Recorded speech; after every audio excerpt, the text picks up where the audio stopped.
Well, my hair looks like what the cat dragged in, and my eyes look like piss holes in the snow. But I have been trying to shoot a video for days now, and I have this opportunity, so this is what you get. What's up, witches? It's me, Luna, and I have a deck here that I've been much looking forward to. Thank you, patrons, for funding this deck. This is the Bee Tarot by Christopher Hughes, art by Nadia Turner. I don't have any other work by Christopher Hughes, but Nadia Turner was the artist of the Mists of Avalon Oracle with Rose and Sarah. And I'm interested now to kind of compare because just at a glance, it seems like the art has progressed, which is a wonderful thing. All right, so we've got the shiny mat. This is a Llewellyn big box deck, includes 78 card deck, 296 page full color guidebook. Whoo-wee. Ask the wild bee what the old druids knew is an ancient British adage. Follow the keeper's journey into the magical world of bees. Through 78 cards buzzing with divinatory energy, best-selling author Christopher Hughes explores the symbiotic relationship between bees and humankind. Discover the life cycle of bees, the archetypes of their world, and their mythological and cultural attributes.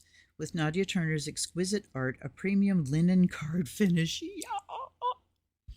and Christopher's full-color guidebook, this Rider-Waite-Smith style kit beautifully marries bee traditions with tarot wisdom for a hard-working tool in sync with the rhythms of nature. I like that, a hard-working tool. Includes 78 card deck, blah, blah, blah. And look at the, like I said on my last video, the matte shiny together are so wonderful to look at. Did the bees understand the mysteries of the druids, or did the bees perhaps give them access to those mysteries? Yeah.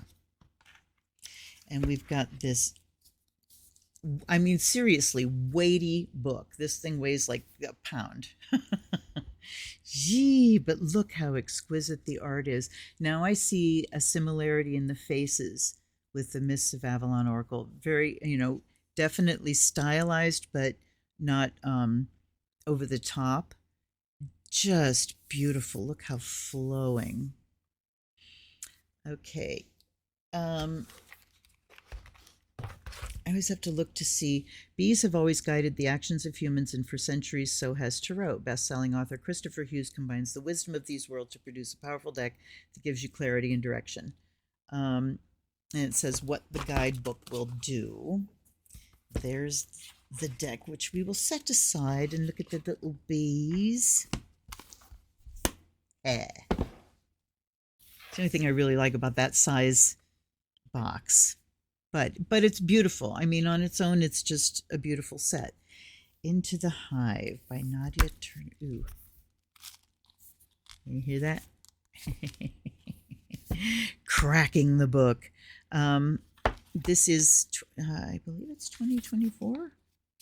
So this beautiful, full, glossy, about the author, Christopher Hughes, Wales, is chief of the Anglesey Druid Order. No shit.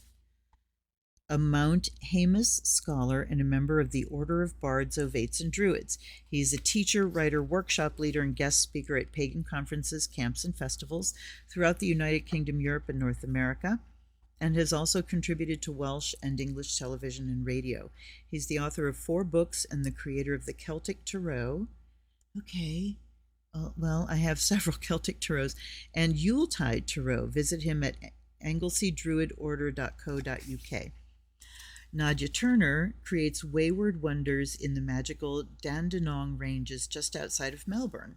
So she's Australian. She's heavily influenced by ancient myth, fairy tales, witchcraft, and the worlds of the Fae. When not drawing or creating, you'll find her coffee in hand, perusing bookstores or wandering in the forest looking for mushrooms and treasures. She has illustrated several children's books and the Mists of Avalon Oracle. Visit her at nadiaturner.com.au. And okay, so the argument one way or another about full color books that have images of the cards, there's not even an argument. When you come out with a box this big, then I expect, and what I really appreciate about this with my aging eyes is just the big image and being able to see the small details of it without getting out a magnifying glass. That's a wonderful thing. It's also a plus, being able to take the book someplace just to look at when you don't have the deck. 2024. So this year we have an introduction into the hive, the magical world of bees, beyond the hive, the magical world of Tarot. Each of those is about 5 pages, is about 8 pages. The Waggle Dance, how to read the Tarot, the major arcana, the minor arcana, spreads, conclusion, and acknowledgments. All right. So, my home is never without the presence of bees. They are a part and parcel of life in the countryside, but we have also kept bees for many years. My partner tends and keeps them, whilst I enjoy making lip balms, hand creams, delicious treats, mead, and other products from the hive's bounty. From the humble bumblebee to the solitary bee, fierce wasp, and determined hornet, bees of all kinds offer a glimpse into a world of industry and connection that can teach us much about the natural world.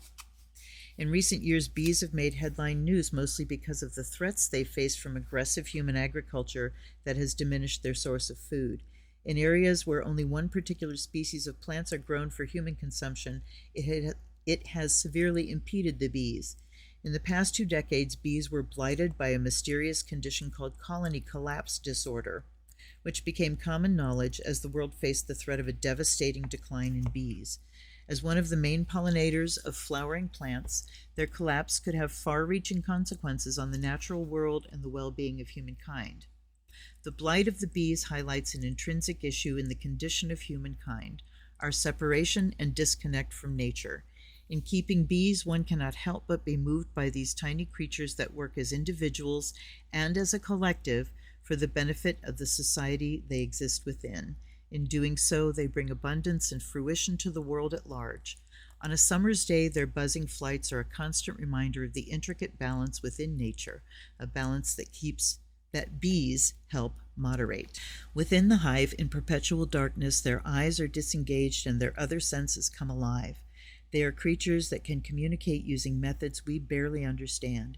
They are simultaneously practical, present, and magical. They respond to the world, each other, and the hive mind in a manner that we cannot truly comprehend. And whilst tiny, and often a creature that instills fear in those who do not understand them, they can tell us much about the wonder inherent in the world. This deck came about because of my love of bees. They bring to my life a richness and sense of magic that lifts my heart and connects me to something bigger than myself, something older than our species. It is this love that is presented to you in this deck, in the hope that some of the magic I have touched may rub off on you, and in turn you may be further compelled to study or perhaps take to the keeping of bees. I can assure you that if you do, your life will never be quite the same again. Never quite be the same again. Each person's journey with the bees will be a personal one, for each hive, each colony has its own unique identity and sense of place.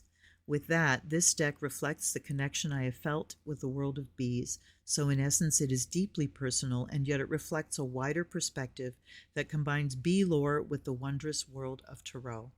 The nature of this deck is to reflect the connection between humans and bees, which is why there are human beings interacting with bees throughout this deck.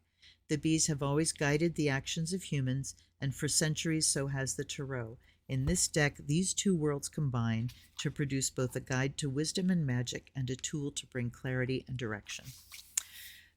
You know, usually I only read like the first and last paragraph, but that was a wonderful introduction. That was a really good context to start. Into the hive, the magical world of bees. All right, here I might do first and last paragraph. There's an ancient British adage, ask the wild bee what the old druids knew.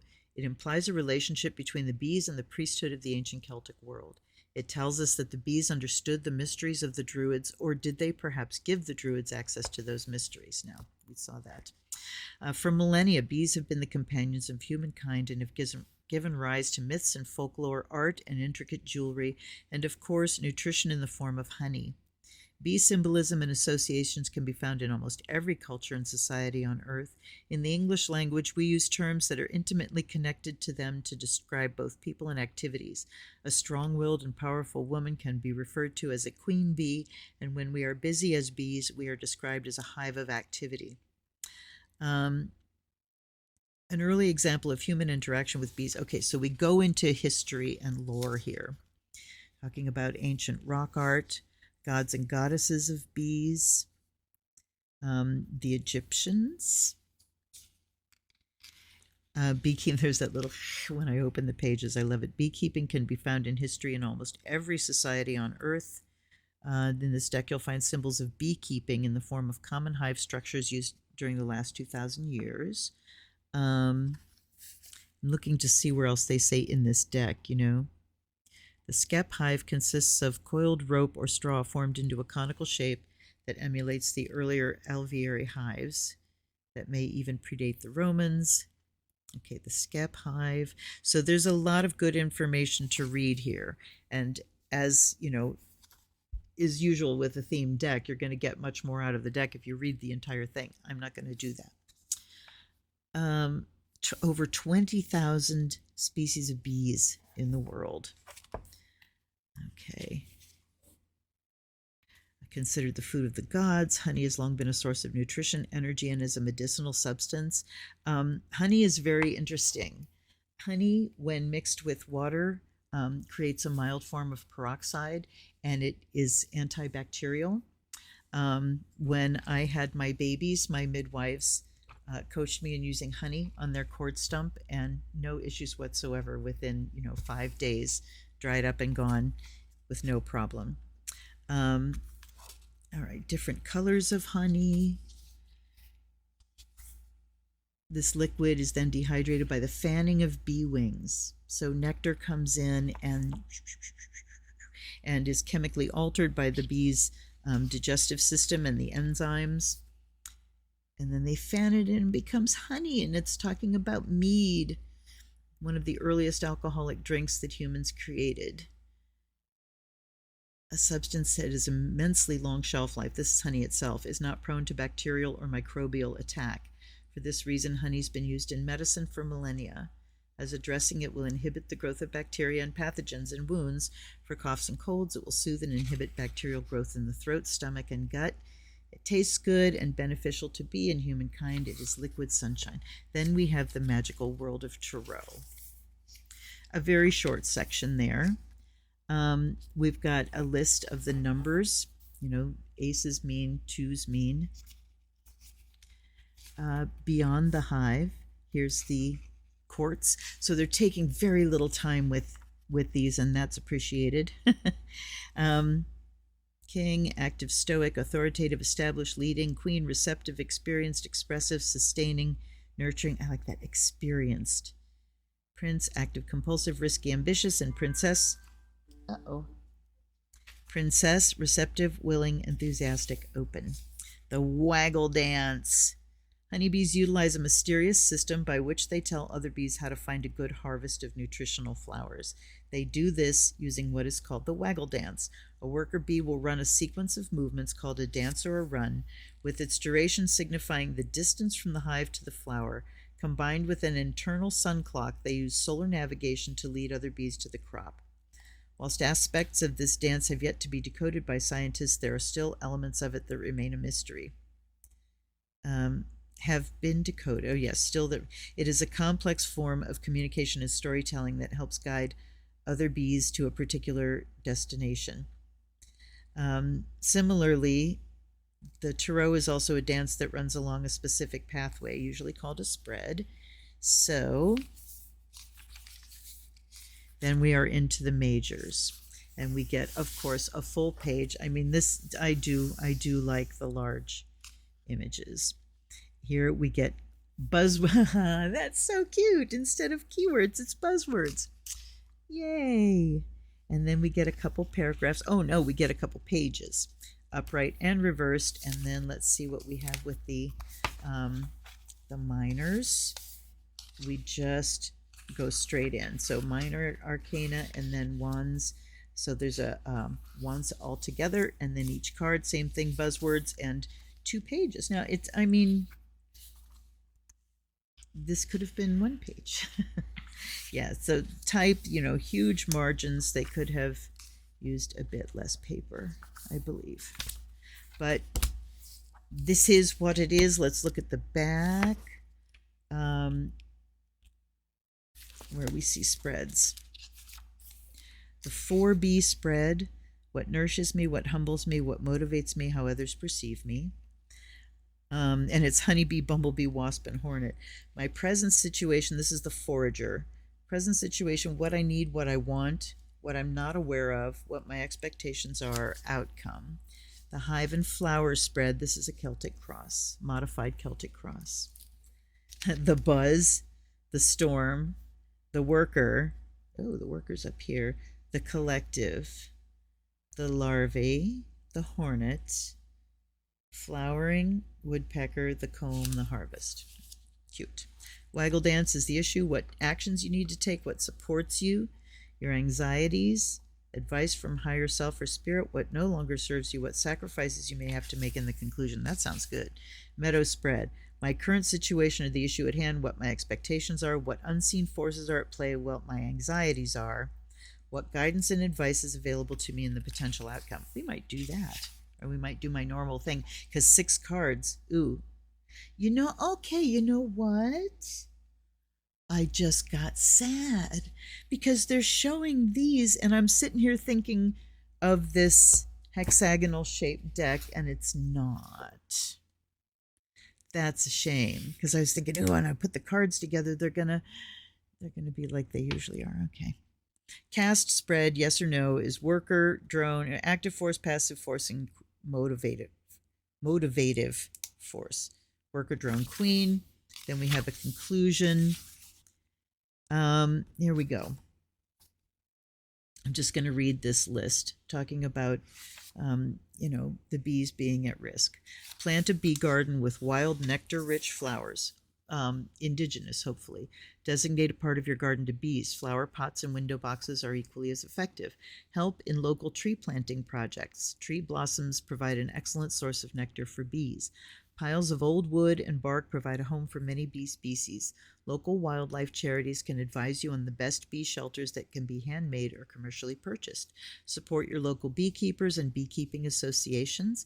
The organization Friends of the Earth International provide a bee saver kit. The charity Bees for Development have helped some of the world's poorest communities to become self-sufficient. They encourage large bee populations. You can support them via their website, beesfordevelopment.org. Become a beekeeper. Okay, and then acknowledgments. Cool, let's get to the deck. Okay, here's the deck. And yes, that wonderful linen finish that you can see if you look real hard, which makes it just indestructible and very shuffleable. And I've decided this is going to be like my test of, is this deck the right size? Can I do this? Can I pick up the deck and get my hand enough around it that I can thumb through like this? If I can't, it's too big. So we have the bees and the wonderful hexagon of a cell in a hive. And I'm kind of tempted to just go through the book so you can see the huge images, but we'll do it this way. We'll do it traditionally. I think I can come in a little bit more. All right. So we see a beekeeper here in a bee suit with his thing that makes the smoke that calms the bees down. Now I want to look at something here as we go into, because the sections were very short on bees and on the tarot, just 5 pages with large margins. I want to see how much they describe. Okay, in this section you'll find blah blah. In order for the keeper to make manifest the experience of being in a relationship with bees, something must house and give structure to it. This is the role of the magician. Okay, wait. All right, here's the fool. Consider the first tentative steps in any endeavor. The keeper evokes a feeling of stepping onto a new path, scintillating with a vibrancy that sings of the soul's progression through the experience of life, or in the keeper's case, the first tantalizing steps into caring and tending the bees. It represents newness. From the keeper's smoker, wisps of wood smoke are given form in the air, which is the very element that drives this card forward. Okay, keeper's point of origin is the brilliance in the top right corner of the card.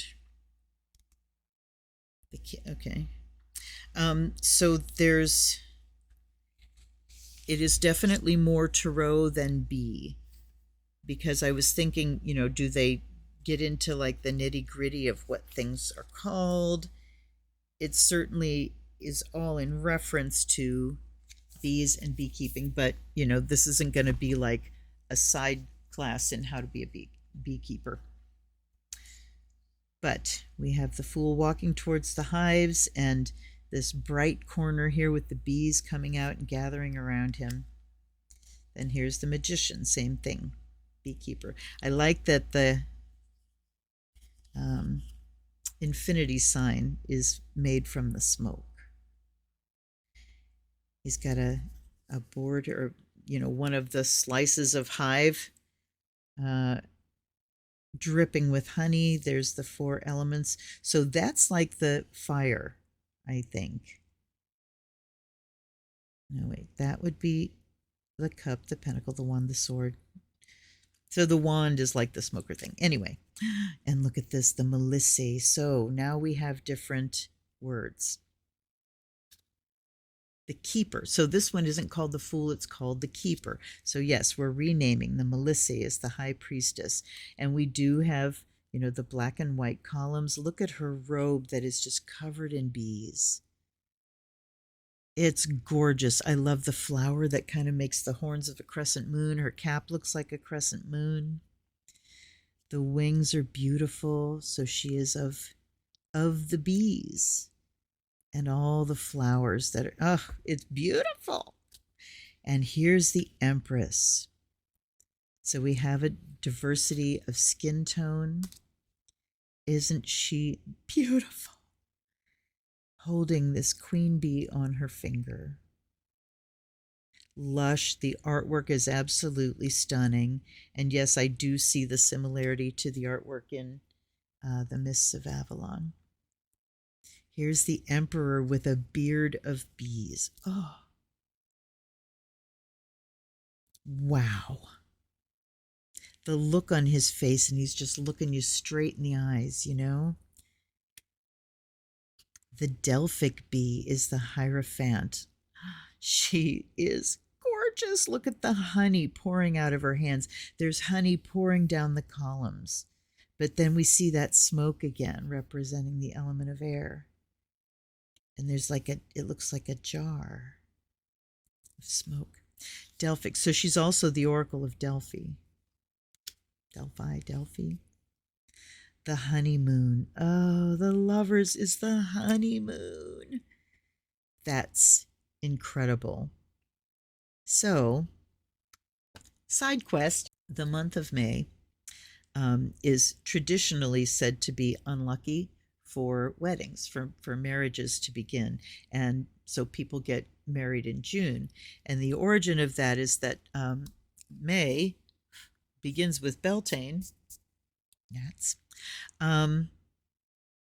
which is a celebration of fertility. And May, way back, was a month of license, of licentiousness, where you just could go out and do it with anybody you wanted to, Beltane in particular.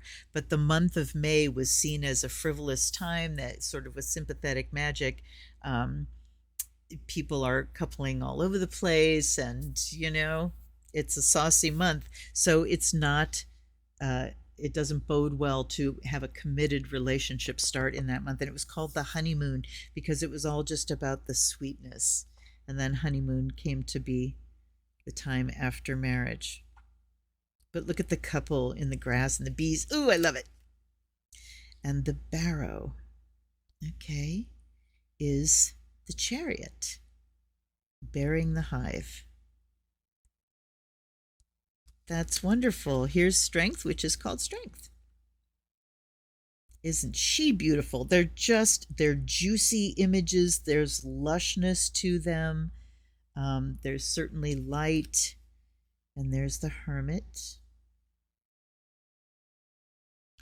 lighting the hive at night. The wheel. So you see a garden here with these pie slices of different types of flowers. And those are the asshole bees, the hornets and wasps, and there's a honeybee and a bumblebee. Justice. Oh, look at that. Oh. If you've never been stung by a honeybee, that's what happens. They leave the stinger in you and it just kind of comes out of it drags part of their body away and then they go and die. It's so sad. But justice. Well, yeah. You sting somebody else, you're stinging yourself. Fascinating. Here's the hanged one covered in bees. And there's those hives. Death. And on the tombstone it says 13. That's interesting. Death to 13. I don't really understand that. Temperance. Yeah, this is that image from the front. It's so warm and luscious, and I love the goldenness of the deck. Here's the devil. Oh, look at all these hives, and all he sees is money, money, money. Yikes.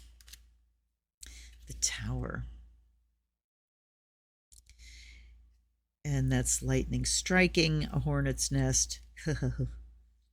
I killed a hornet in my room the other day. That's twice in this spring summer. We never get bees in our house, and I killed one in May in my son's room, and it's like, yikes, they're scary. I know that might be ignorant, but I'm scared of them. The star. Okay, interesting that she's standing in the water and pouring in the water rather than the 1 foot on land and 1 foot in water as usual. Crescent moon, maybe the bees are the 1 foot on land, I don't know. Interesting departure. The moon. Oh, I love that the beehives are the columns. And this stone bridge across. And I love that there's a person walking to the moon. Look at that. Oh, how could that be done any better? Answer, it could not. Look at the bees, all the bees in them. Oh. So I'm, looking at, it's like, are there carpenter bees? And just so beautiful and solar. And rebirth is the judgment card. And it's a bee being born. Again, just golden and luminous, and then the world, which interestingly is a male. And yeah, I guess, all the keepers in this deck are male. And I acknowledge, the magician, the fool, all of that, but this is an interesting departure. And we have the 4 types of bees on the outside. So I wonder, let's see. I want to see if the minors have a certain bee for each. The bee tarot, wands are wands, cups are jars, swords are swords, and pentacles are pentacles. So they only changed one thing. Wow. I think you left a good time on the table there. Could be, stingers for swords.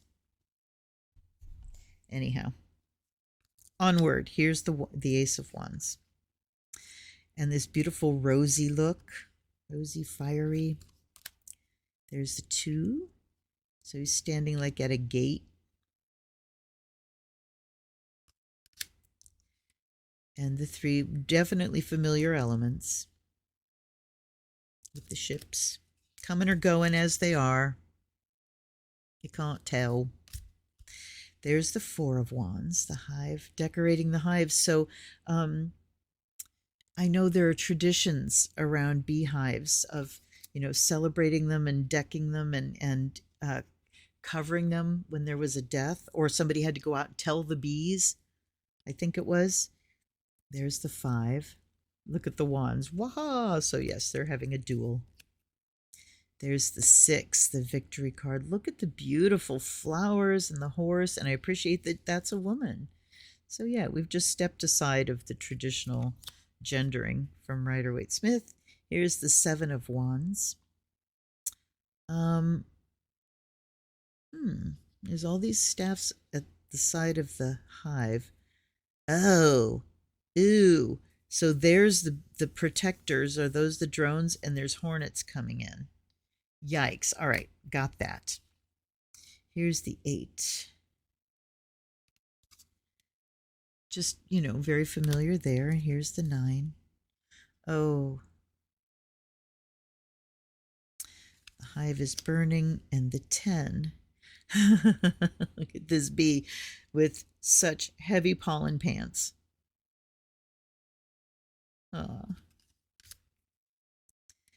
There's the Princess of Wands. She's gorgeous. Look at the little knee bracelet and ankle bracelet. Those are cool. The Prince. All right, so we just have different people in the same setting. The difference here is she's got like ferns and things. He's got a bunch of sunflowers. The Queen is holding a ball of fire in her hand, and she's got her cat. This guy, the Prince, has a cat in a harness. Good luck with that, bud. So these are highlighted. The throne is highlighted with the Queen. Interesting. And then the King, the throne's on fire. Wow. Very interesting choices with court cards, I have to say. I don't think I've ever... Well, no, that's not true. In the Witch's Tarot by Ellen... And Witch's Tarot, Witch's Kabbalah, the court cards in that deck are they just have different color clothing and different coloring hair-wise. But they're all identical images. Okay, Ace of Jars. So these are the cups. Look at the honey running everywhere. It's luscious and oh so sticky. The 2. He's kind of kneeling down. What's she holding? I can't tell. Maybe some bread. I don't know. But she definitely looks like a bride. I don't know why he's kneeling like that. There's the 3. Happy, happy, joy, joy. The 4.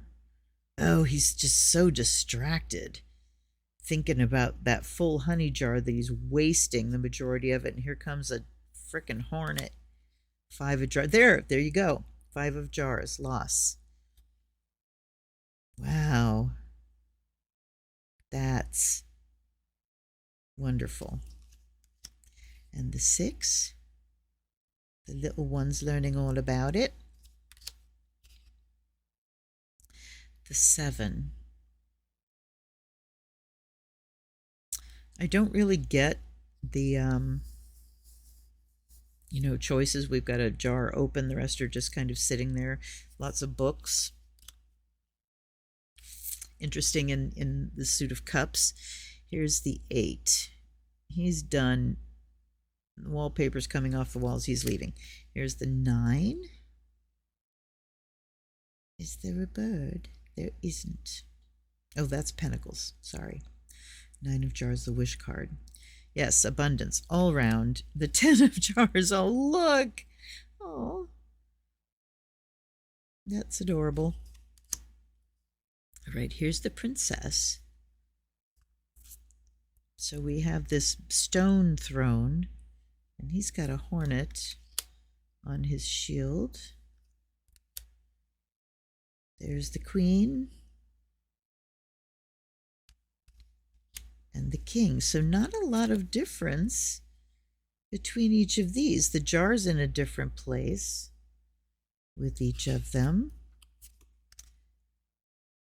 Yeah, the jar, this is a little bit different perspective. It kind of turns around. Here's coming facing front, coming facing sideways. It's just kind of strange. All right, now I have to go back for a second because I want to see.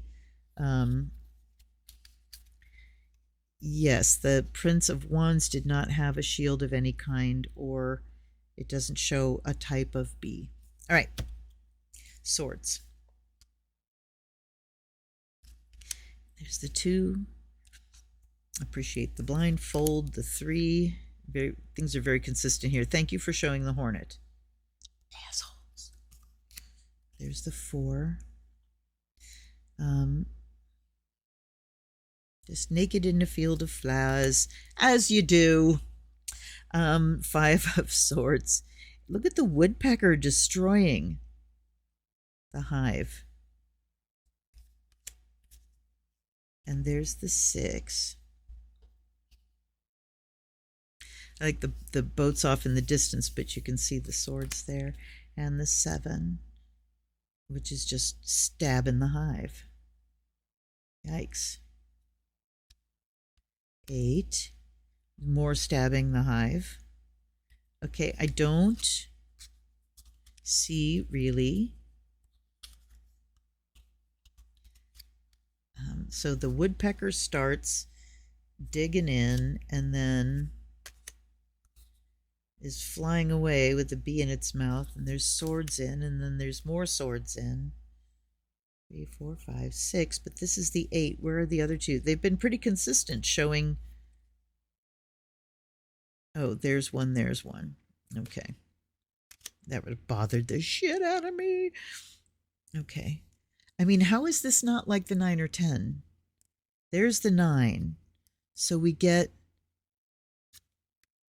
a more traditional 9, and then the 10 is it isn't only stabbed, it's on fire. And I guess with a beehive, if it's just stabbed, you know, they work around it. It's not going to hit every bee in the hive, right?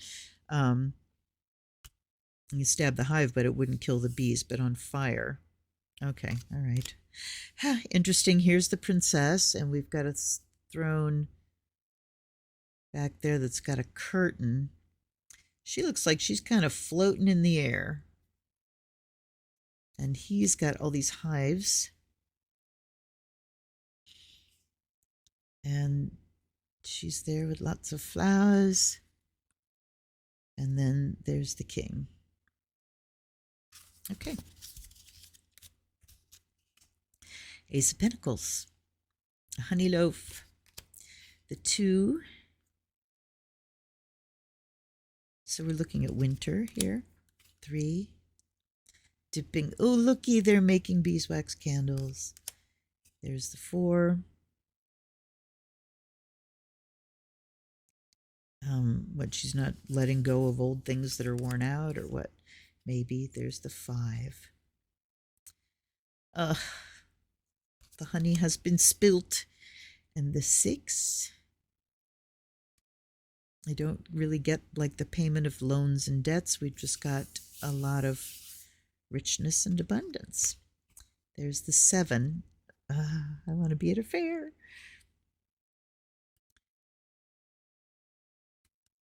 So harvest, okay, and sharing the bounty, selling it, harvesting, taking in money. Okay, I get that. Here's the 8, apprenticeship. It's like these people in the background, these shadows. What are they? They're talking about things and she's doing the work. As an apprentice, here's the 9 of Pentacles. And yes, she's got a little bird on her finger. Her robe looks like fish scales almost. I bet it's like a beehive. And 10 of Pentacles is Father Frickin' Christmas with a very penisy looking hive. How interesting. Okay. And then we have the princess, which is a bee. Oh, there's a honeybee. And then we have the hornet. Oh. The queen. So the prince is a hornet. The queen is just a queen honeybee. And the king is also a honeybee. How interesting. All right. Let's give her a shuffle. I have no trepidation around this, but let's give it a blessing first. What do you say?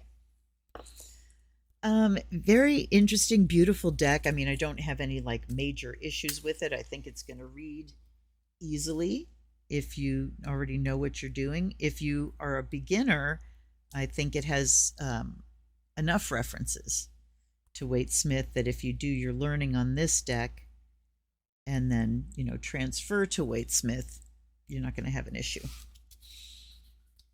By air and fire, may you be purified and charged. Oh, let's get the book.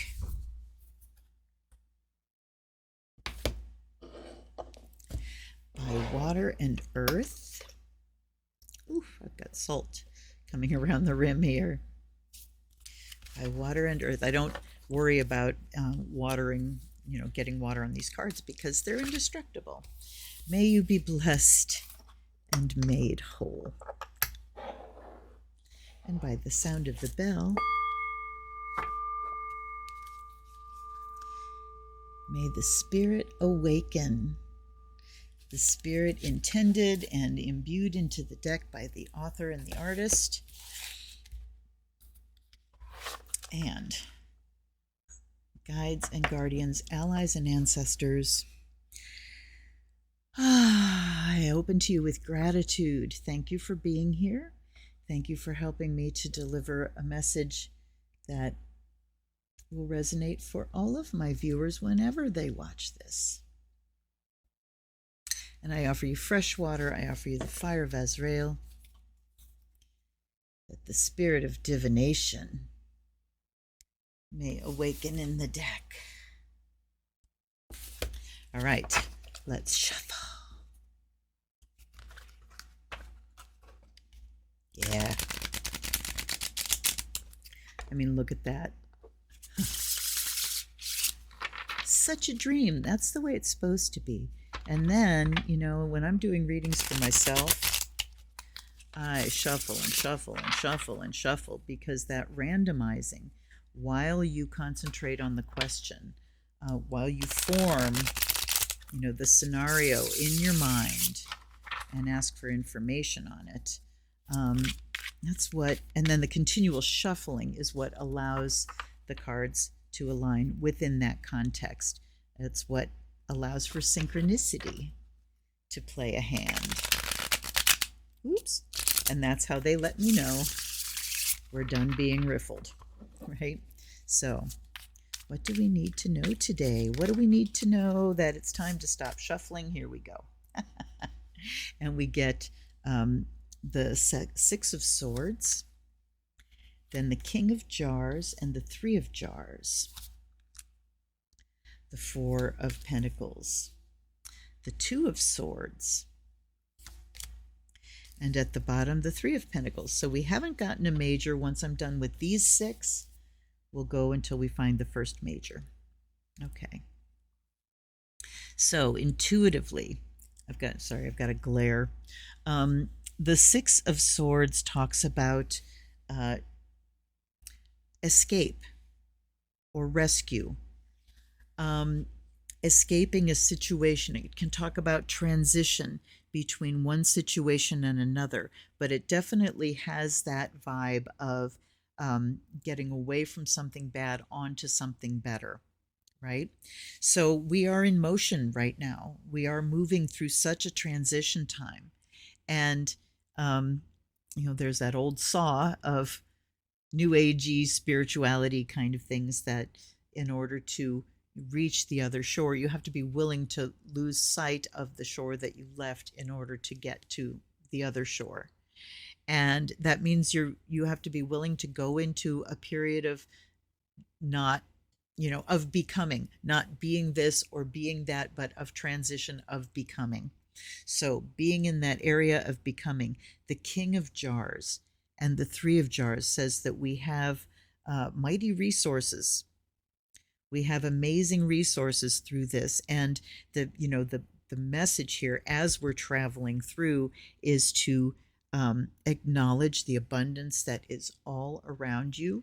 If you're experiencing a poverty mindset or a time when things are tight, look around at what you have and try to approach, um, resolving your problem from a place of gratitude and trust that abundance is available to you. That helps you to attract it. But to really be grateful and acknowledging how much you actually have and to celebrate that. Celebrate it and share it. And I'm wait a minute, I'm saying this like I'm looking at jars and I'm seeing a pentacle there. King of Jars is emotional. So but that is true too of the King of Jars is that feeling of gratitude, of being able to um, not just being in the place of I understand the function of my emotions and I don't let them run the show, but the ability to use emotional states to produce emotional states that will open things up and allow you to manifest what you need to manifest. So being able to put yourself in a state of gratitude even when things are really tough. Because from that state you can generate better magic. And Three of Jars is that state of celebration, behaving as if. We move forward when we put ourselves in emotional states of gratitude, celebration, and joy. Four of Pentacles and Two of Swords. Wow. Okay, so here's what's in between. um, when we are in this transitory state, it can be really easy to fall into a hoarding mode or a grasping mode. I don't want to get rid of anything because what if I need it? But maybe we can look at things and see how long it's been since you needed it and what circumstances you might need that thing in, and do you really see those happening, And then starting to let go of things that are causing clutter, that are weighing you down. And then Two of Swords here talks about it can be denial of I'm hanging on to too much. It can also be finding the way through. Okay, hold on. It can talk about really internalizing this state of joy, going deep inside before you make a decision. But in this case, I'm thinking we need to be eyes open. And look at the threes here, the Three of Jars and the Three of Pentacles, because down here we have this collaboration. I can bring this. If you can supply that, we can work together. We can do this. We can create this, right? So looking at the sharing of assets coming from this place of gratitude and joy, hey, we're getting somewhere. At least we've left that behind. Don't know exactly where we're going to land, but we've left that behind. And in order to land in the best place, we have to be open and optimistic. We have to be celebrating the wonder of what we have so that we can let go of what might weigh us down and hold us back, so that we can have eyes open so we can choose our path.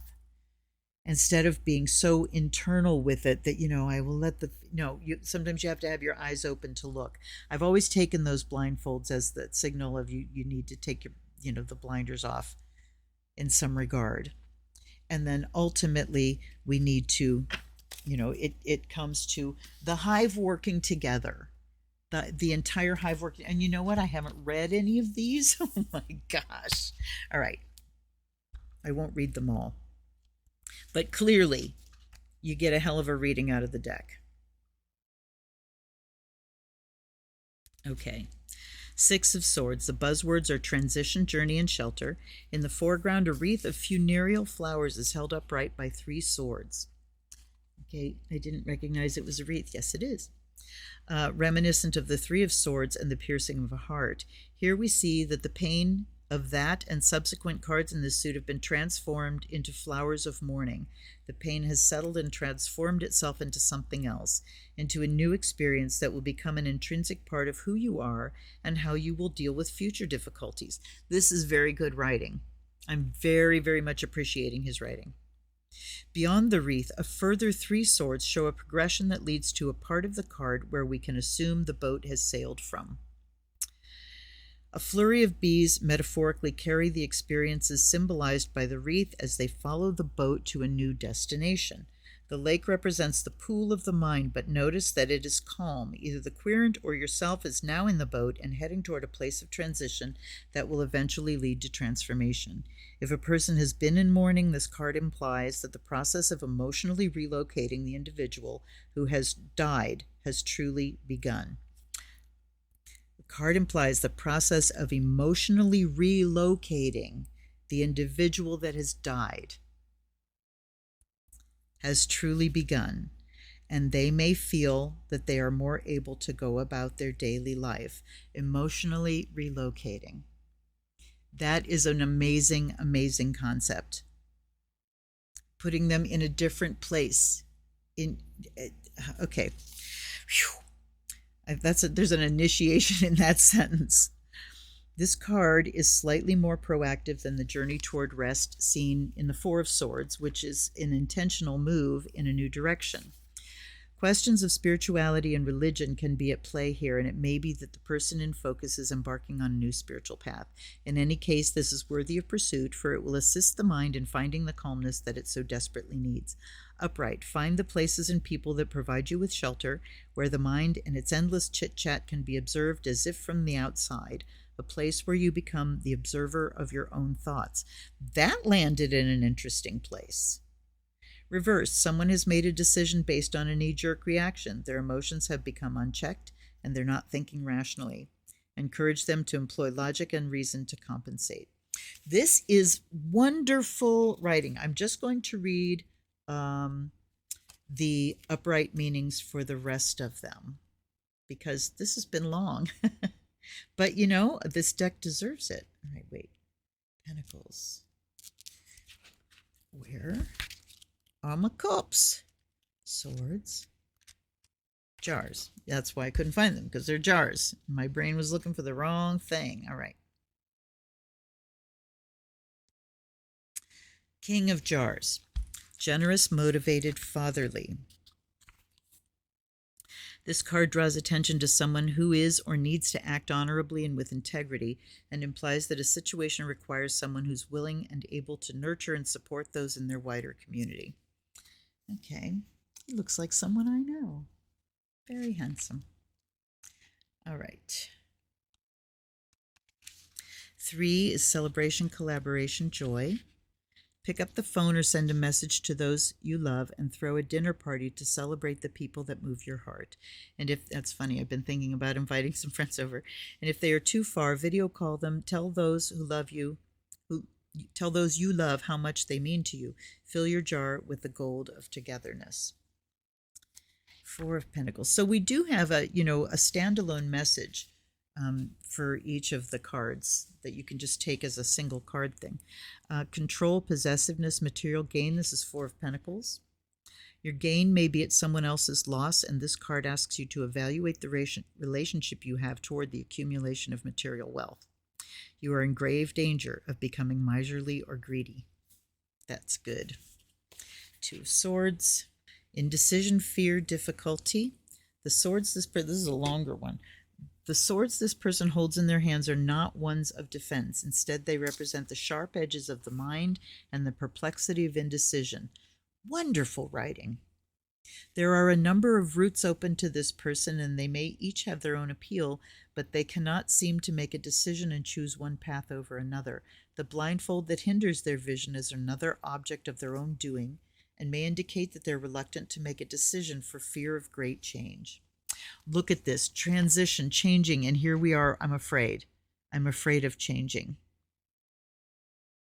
I want to hold on to money. I don't want to spend what it's going to take me to get there, and I'm afraid of the change. This can be, I talk about people who come for readings, and basically it's, well, I want my entire life to be different. I just don't want anything to change. And then I laugh. Okay. 3 of Pentacles. Buzzwords are business, implementation of skills, and collaboration. Upright, you have the necessary skills to move forward, but you must not be wholly reliant on your own abilities. There are other people who have skill sets to complement your own, and it is imperative that you make use of them. Teamwork is essential in progressing from the current position to a place of mastery, for whilst there is forward momentum, the finish line is still a ways off. Take this card as encouragement that you are on the right course to progress with your objectives, and if you maintain this trajectory, you will be successful in your relevant endeavors. Okay, fabulous writing. Let's find a major. The World. So now, the one I had an issue with comes up to teach me. Completion, totality, integration. This is the beginning and the end, the point of culmination and initiation. The keeper is now at one with the bees. His protective suit is no longer required and has been cast to the ground. So I do understand in that they were following the keeper through. Resplendent, the keeper is carried into the skies by a swarm of bees that stem from the ground to the great blue beyond. Naked and vulnerable, the keeper is transformed not only by his journey with the bee queendom, but with every card of the major arcana. The look about his face tells us that he's at peace and in a state of contentment. The great work has been completed, but do not be fooled. There's no time to rest on one's laurels, for the great work is a cycle of never-ending experience. Okay. Upright, a period of intense work, preparation, or study is finally going to pay off, and you've reached a point of reward. That reward is a sense of peace and contentment that comes from having worked hard to achieve your goals. Take some time to pat yourself on the back and celebrate. We're getting there, you guys. We are getting there. And, you know, this is an indicator that you too have gotten somewhere and are continuing to get somewhere in your own personal life, not just the collective. But, you know, the hive does talk about the collective. And at the bottom here, it talks about the smaller collectives, those people who we collaborate with one-on-one, and maybe, you know, two-on-one, one with two small groups of people, your circle of sisters, your circle of witches, whatever that may be. But it does say that we need to make sure we're staying away from grasping, that we're here to benefit the community. We celebrate what we have and who we have around us, and take off the blindfold and you'll have less fear. If you look it in the face, the fear of the unknown and change is best if you just look it in the face, right? Because things are getting somewhere and we're on our way to success. All right, you guys. Wow, this is long. Let me know how you feel about this deck. I really love it, and I'm glad that I have it. And again, thank you to my patrons. I will see you next time. And until then, hey, let me know down below and hit the like button on your way out if you can, and subscribe if you haven't. And if you're new here, check out my tarot and oracle deck review playlist. There are literally hundreds of videos for you to check out. All right, you guys, I'll see you next time. This is Luna. Blessed be.